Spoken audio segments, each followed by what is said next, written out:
Big jackfruit 50 केजीज। भरतपुर नामक गांव में मुन्ना और रॉकी करके दो दोस्त रहते थे। वो दोनों गांव के मेन चौरस्ते पर ठेला लगाकर हर प्रकार के फल रखकर उन फलों को बेचकर मिले हुए पैसों से अपने परिवार को पालते थे। मुन्ना की नीयत अच्छी थी, वो अच्छा आदमी था, पर रॉकी लेकिन अच्छा आदमी नहीं था। उसकी नीयत साफ नहीं थी।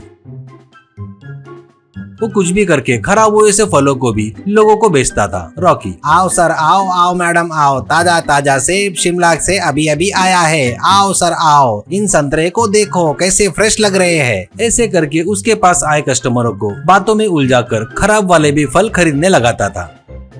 पर मुन्ना सिर्फ ताजा फलों को बेचता था, खराब हुए से फलों को कस्टमर को नहीं बेचता था।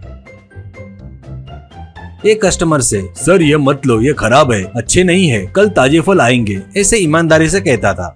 शाम होने तक रॉकी उसके पास के सभी फलों को बेचकर घर चला जाता था, पर मुन्ना वैसे बेच न पाने के कारण उसके फल वैसे ही बच जाते थे।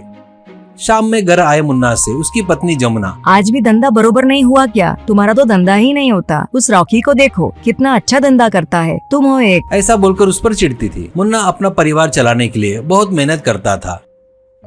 ऐसे ही चलते रहते वक्त कभी कभी उसके मन में निराशा से दर्द होता था। हे भगवान, मेरी जिंदगी ऐसे ही है क्या? मेरी जिंदगी में ऐसे ही रह जाऊंगा क्या? करके सोचता है। एक दिन एक टिंगा व्यक्ति उस रास्ते से आ रहा था, तभी उसे भूख लगती है। तो रॉकी के पास जाकर, बाबूजी मुझे बहुत भूख लगी है, कुछ फल मुझे दान कर सकते क्या? ऐसा पूछता है। रॉकी, फल वल कुछ नहीं है, कुछ काम धंधा करके जी सकता है ना? ऐसा कहता है।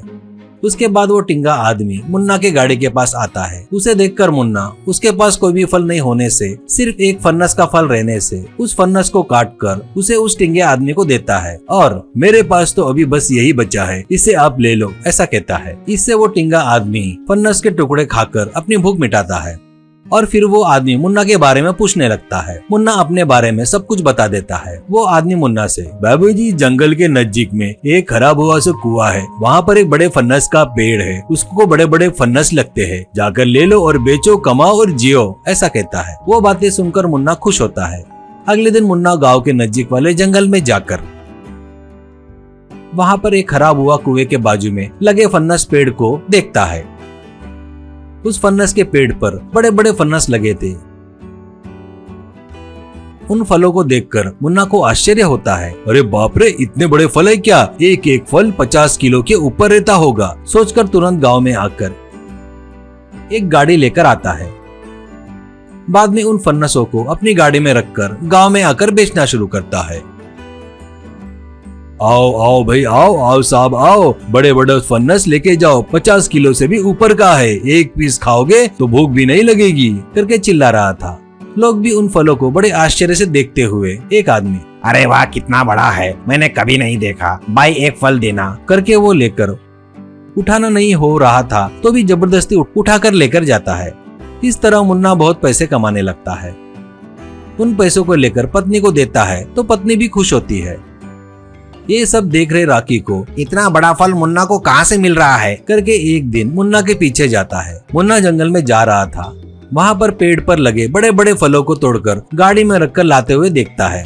बाद में रॉकी उस पेड़ के पास जाकर फलों को तोड़ने की कोशिश करता है, पर एक भी उससे टूटता नहीं। वो बहुत कोशिश करता है पर एक फल भी नहीं तोड़ पा रहा था।